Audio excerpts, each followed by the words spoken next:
Son of late martial arts star Bruce Lee has died. 27-year-old Brandon Lee was killed during a movie set accident today. He was filming a scene for the movie The Crow. Brandon Lee was young, talented, and finally stepping out of his legendary father's shadow. Then, just days before wrapping his breakthrough role in The Crow, he was fatally shot on set. He was lying with his head against the door and his feet facing towards the camera. When Brandon didn't get up, everyone was stunned. Everyone heard the medic go, "Brandon, are you all right?" The place just went, whew. It was like dead quiet. What followed was a whirlwind of confusion, cover-ups, and conspiracy theories that refused to die. Why was a real bullet inside a prop gun? Who failed to check the weapon? And why were so many safety rules ignored? We'll break down the chilling parallels to Bruce Lee's death, unravel the truth behind the set's so-called curse, and reveal the final twist that shocked even the investigators. The fatal scene that changed everything. It was supposed to be a straightforward scene, a routine action beat in a film full of violence, grit, and stylized vengeance. Brandon Lee, playing the lead role of Eric Draven in The Crow, was set to burst through a doorway, arms full of groceries, only to be ambushed by thugs. One of them, played by actor Michael Massey, would raise his revolver and fire. Brandon's character was meant to collapse dramatically to the ground. It was all carefully choreographed. It had been rehearsed. And by the standards of Hollywood gunplay, it wasn't even that risky. But the moment the camera rolled that night, everything unraveled. The scene began as expected. Massey raised the revolver and pulled the trigger. The shot rang out, loud and sudden, but no one panicked. Not at first. Crew members had heard dozens of similar bangs during production. Brandon fell to the ground just like he was supposed to. Massey remained in character. The director called cut. Applause followed. For a few seconds, it seemed like they'd nailed it. Then someone noticed Brandon wasn't moving. At first, there was confusion. A quiet beat of uncertainty swept across the room. Was he still acting? Was he waiting for a second cue? Then someone called out to him. No answer. Panic set in fast. People rushed over. Someone shouted for an ambulance. Crew members flipped Brandon over and saw the blood soaking through his shirt. Not fake blood, but real, pulsing from a wound in his abdomen. He had been shot, not with a blank, not with a harmless prop, but with something real. The set descended into chaos. Paramedics were called. Brandon was rushed to New Hanover Regional Medical Center and underwent hours of emergency surgery. Doctors tried desperately to stop the internal bleeding, but the bullet had torn through too much. Despite every effort, Brandon Lee was pronounced dead at 1:03 p.m. on March 31, 1993. He was 28 years old. The immediate response of the production crew was a state of disbelief. Accidents do happen on set, but never like this. Not when the prop gun was supposed to have blanks loaded, which creates the sound and muzzle flash, but shoots no projectile. Yet something had pierced Brandon's body with lethal efficiency. Everything had gone terribly, irreversibly wrong. The actor who had pulled the trigger, Michael Massey, was devastated. The moment the gravity of the occurrence hit him, he later termed it the night that robbed him of his innocence. Massey stayed away from acting for quite a long time, terrified of speaking about that night. It was said by many on the production that he never really recovered. Brandon Lee slain on set. Actor dies in freak accident. Such were the headlines that broke to the world. Yet beyond the headlines, behind it lurked a storm of unanswered questions. How could this happen on a movie set, like those seen in professional terms? Who was in charge of maintaining gun safety? Why was the weapon not inspected prior to the scene? And most chillingly, what exactly was inside that gun when the trigger was pulled? The official report issued at the beginning was vague. Some speculated a blank misfiring. Others said a fragment of debris might be lodged in the barrel. But all of the above could not stand in light of the autopsy report. A real .44 caliber slug taken out from Brandon's body. That's not just an accident. It is a loaded weapon that shoots a rising star in front of a room full of people. And this wasn't the first time something went wrong on that set. Not even close. The Curse of the Crow. Set. Long before Brandon Lee collapsed on the studio floor, people on set were already whispering that the Crow was cursed. The production had been plagued with bizarre mishaps from day one. Just a few weeks into filming, a crew member, a carpenter, was horrifically burned after a piece of equipment he was working on made contact with live wires. It was a freak accident, something that could have easily turned fatal. The same day, 2 other crew members were injured in unrelated incidents. That day alone was enough to spark rumors, but the bad luck didn't stop there. Set pieces malfunctioned. Equipment failed. A storm destroyed part of the outdoor set. Actors were injured in small but accumulating ways. At first, people laughed it off.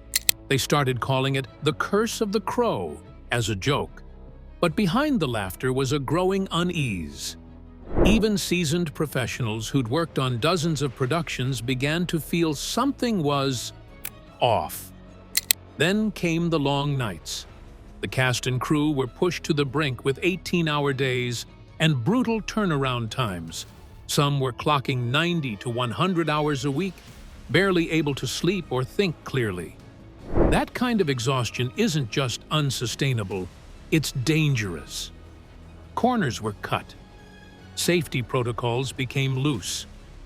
The pressure to finish the film on time was crushing. With so many dangerous stunts already in the can, people assumed the worst was behind them. They couldn't have been more wrong. Moreover, there was the story itself, which added to the morbidly grotesque atmosphere. The crow tale of a man who, along with his betrothed, was slain and who rises from the grave to take revenge on both. This was dark and violent, poetic, a gothic fantasy steeped in death and vengeance. Brandon's role, that of Eric Draven, is resurrected post-mortem. None would have failed to recognize the symbolism after his actual death. The lines blurring had been painted because of that grim fantasy for those witnessing both realities. Julianne Gary, a journalist for Entertainment Weekly covering production, spoke about the very unsettling mood around the set. Nothing ever seemed to go right, she said. There was a sustained thread of trepidation that just grew worse as filming continued. By the time Brandon was preparing to shoot his final scenes, many were already nervous. They had made it through so many close calls, he thought. Almost over, just a week or 2 more of shooting, and then they could finally rest from all this. Little did they know that their biggest danger was yet to come. The scene that was to take the life of Brandon was one that was never thought to have been considered a big deal. It had no requirement of a stunt double, no explosions, or fire. It was as simple as Brandon walking through a door carrying groceries. He gets shot, falls, and then the camera is stopped. Done. No one expects an extraordinary event, and yet it became the saddest moment in the whole production. The making of the movie.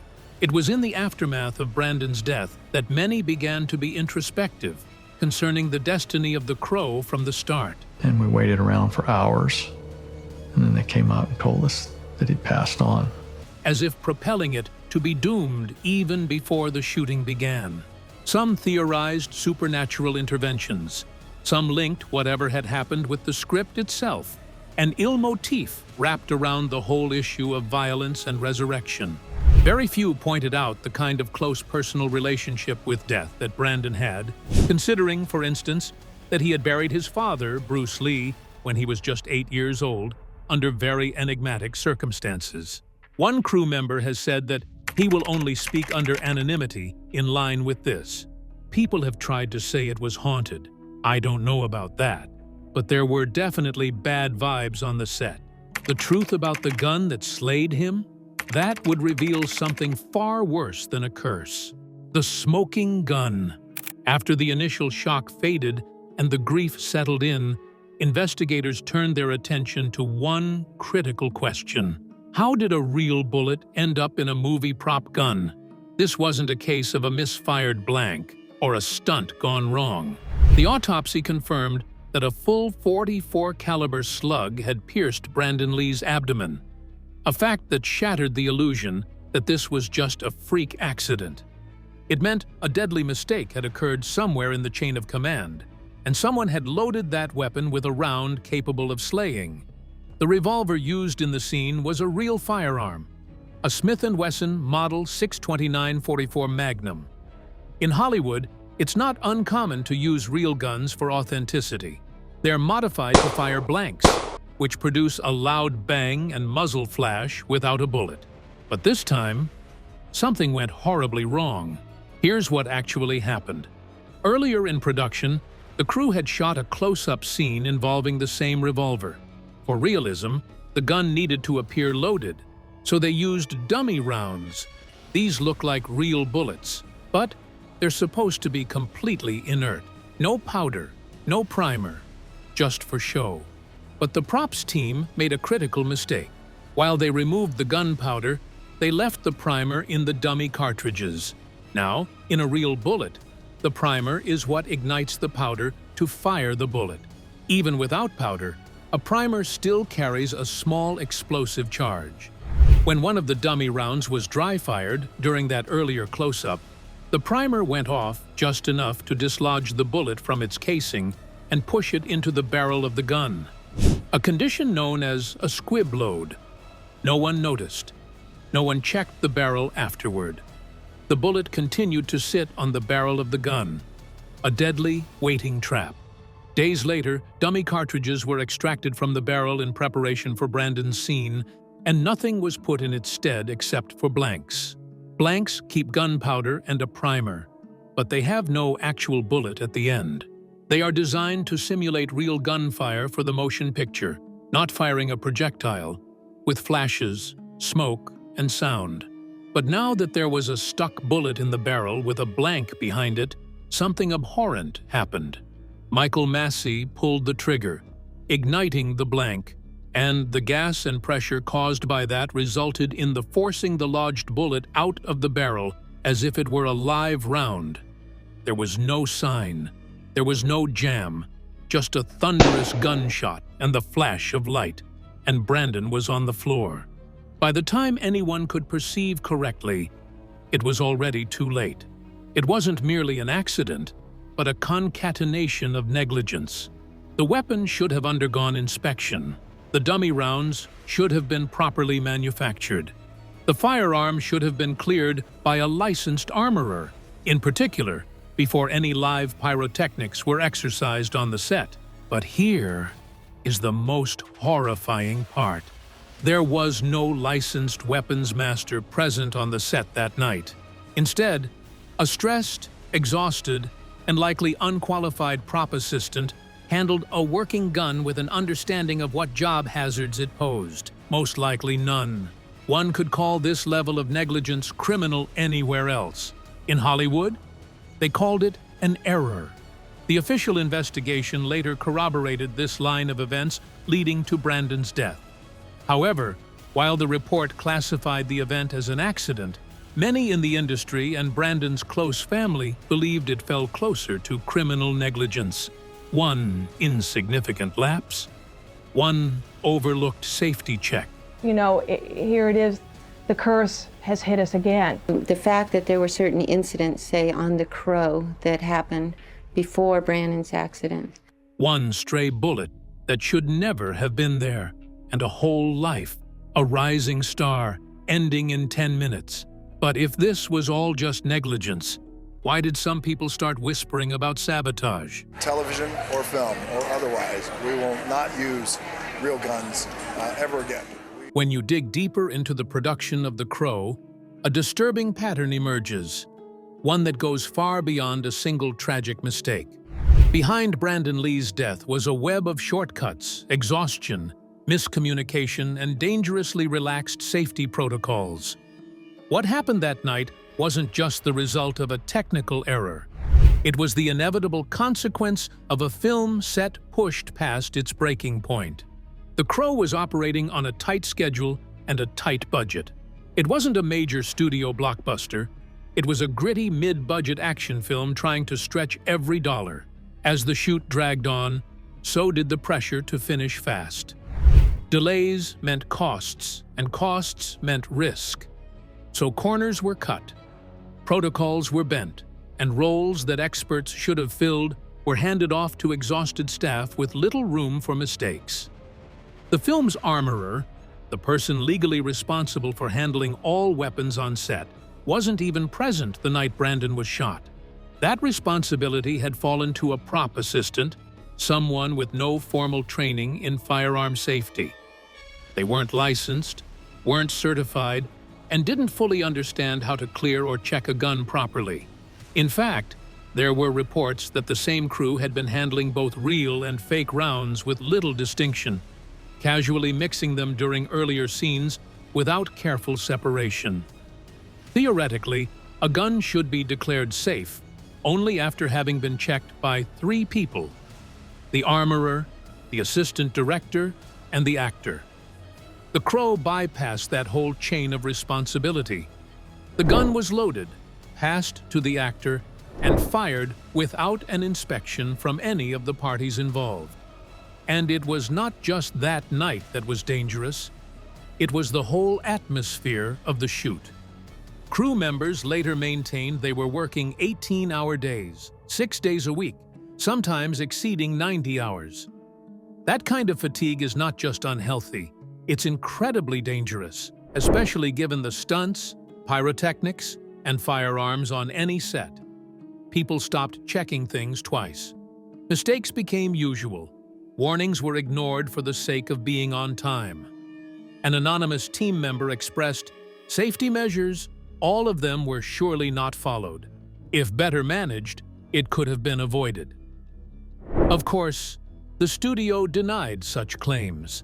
They insisted that the cast and crew were professionals and that working under intense conditions was standard in the industry. Even some of the executives admitted privately that, indeed, the schedule had been brutal. The shoot was wearing people down. The most alarming fact?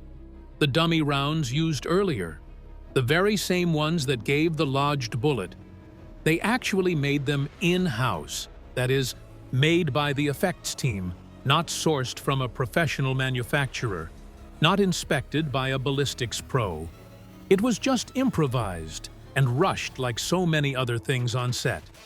If someone had just taken 5 more minutes to check that barrel, if the armorer had been present, if the crew hadn't been pushed into exhaustion, Brandon Lee might still be here. Not just breakdowns, these constituted a systematic failure. And in their aftermath lay a damning indictment against how safety could be sacrificed on the altar of speed, budgetary constraints, and blind faith in procedures. Hollywood is supposed to be a land of illusion. But that night, the illusion failed. A real bullet claimed a real life. Still, there was one question that no amount of negligence could explain. Why did this echo the death of Bruce Lee so closely? A chilling family parallel. When news of Brandon Lee's death broke, the shock wasn't limited to Hollywood. It reverberated through pop culture, martial arts communities, and most hauntingly, through the hearts of those who remembered what had happened exactly 20 years earlier to another rising star, his father, Bruce Lee. The similarities were too strange to ignore. Two actors from the same family. Both died young. Both were under mysterious circumstances. Both are on the brink of superstardom. And both were taken in a way that sparked endless speculation, suspicion, and sorrow. Bruce Lee's death in 1973 was surrounded by just as much confusion as Brandon's. Officially, the cause was cerebral edema, swelling of the brain. But to this day, some members of his family believe he was slain. Theories included allergic reactions, secret health conditions, and the most persistent rumor of all: retaliation from the Triads, a powerful criminal organization with deep ties to the Hong Kong film industry. According to martial arts expert Ed Parker Jr., whose father had trained Bruce, the theory wasn't just urban legend. He claimed that Bruce was outspoken, independent, and refused to bow to the traditional power structures in the Eastern film world. "It was in my father's opinion," he said, "that there was definitely foul play involved." Now, 20 years later, Brandon Lee dies from a gunshot on a film set, in a scene where he's shot while acting, just like Bruce Lee's character in Game of Death. In that 1978 film, Bruce's character is an actor on a movie set, filming a scene involving a gun. Unbeknownst to him, a real bullet is loaded into one of the prop weapons by an assassin. During the scene, he was really shot.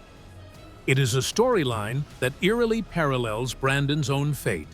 Life imitating art, or perhaps in the eeriest way possible, art imitating life. That did not go unnoticed. Before long, it was picked up by fans, journalists, and conspiracy theorists alike. A coincidence?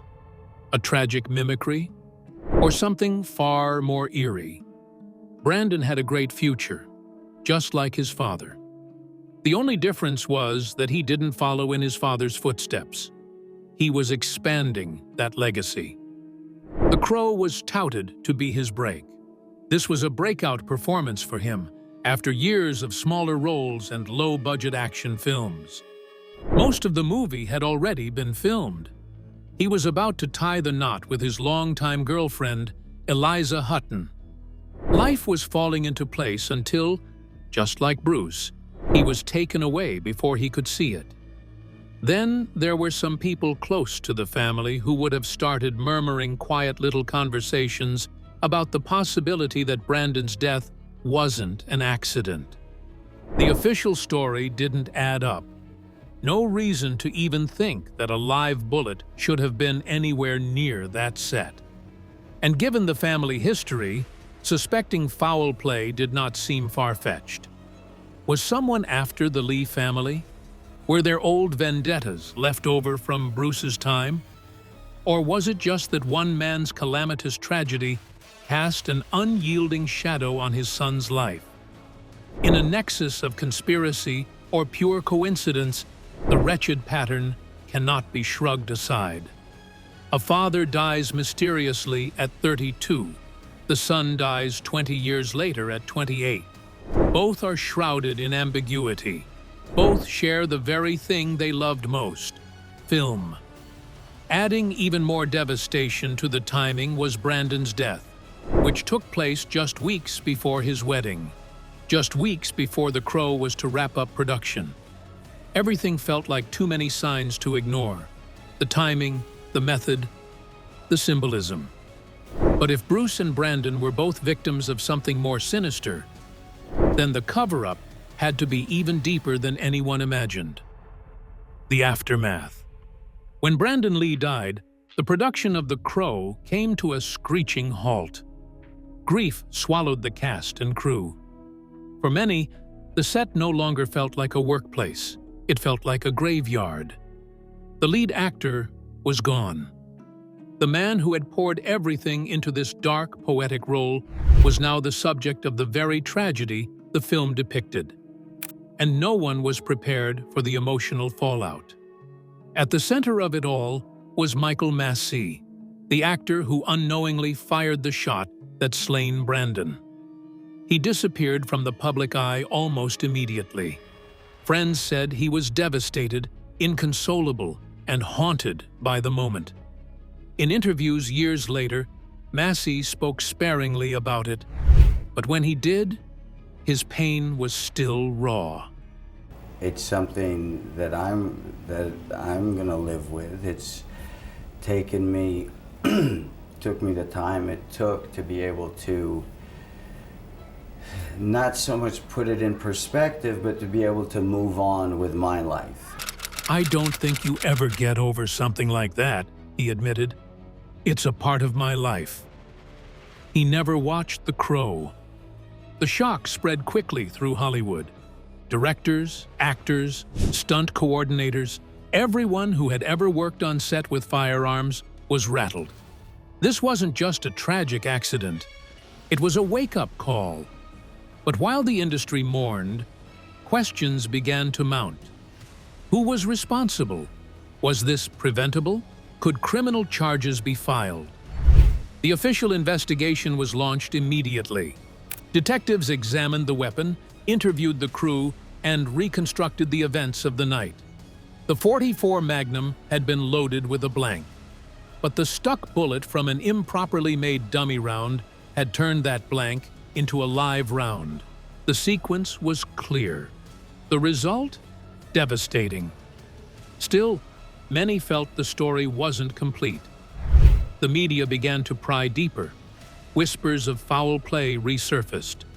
Journalists recalled the eerie connection to Game of Death, the film where Bruce Lee's character is shot on set with a real bullet.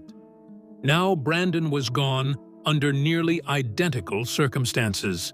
There was the unimaginable ordeal for Brandon's fiancée, Eliza Hutton, to digest. Weeks away from marrying the love of her life, she was now making arrangements for Brandon's memorial. She had been at his side in the hospital, holding his hand while the doctors tried to save him. And she never gave a public interview after his passing.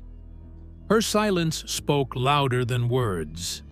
Fans turned out in the very thousands, many of them visiting the Seattle cemetery where Brandon was buried alongside his father. Together in life, together in legacy. An incredibly poignant symbolism. For The Crow, it was almost the end. The studio discussed shutting the film down altogether. But after Eliza and Brandon's mother were consulted, the decision to complete the film as a tribute was made. Using doubles and early footage blended with state-of-the-art visual effects, the production team reconstructed Brandon's remaining work into a film. When it was finally released in 1994, it did not just perform. It became a phenomenon. Critics called it a wonderful performance by Brandon. Inseparable were the beautiful sound of it coming out and the tragedy in the poetry. He dies and haunts the slayers and crooks in this movie, but Brandon Lee dies in the act of bringing the movie's character to life.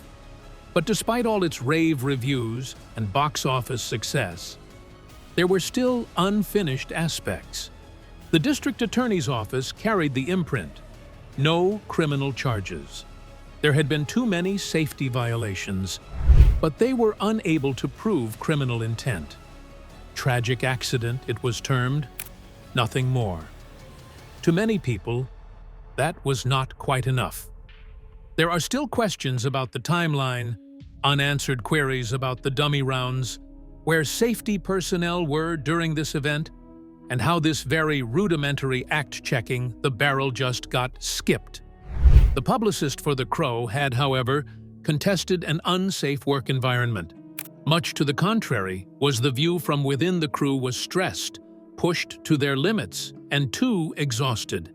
And just when the world was beginning to move on, a chilling discovery from the autopsy would bring everything back into question. Because what they found inside Brandon's body didn't match what was supposed to be on set. The truth they almost buried. For months after Brandon Lee's death, the public was fed one version of the story, a tragic accident caused by mismanaged props, an overworked crew, and a blank round that interacted fatally with a stuck bullet. It was a plausible explanation, neat enough to satisfy the studio, convenient enough to avoid lawsuits, and just vague enough to blur the line between accountability and absolution.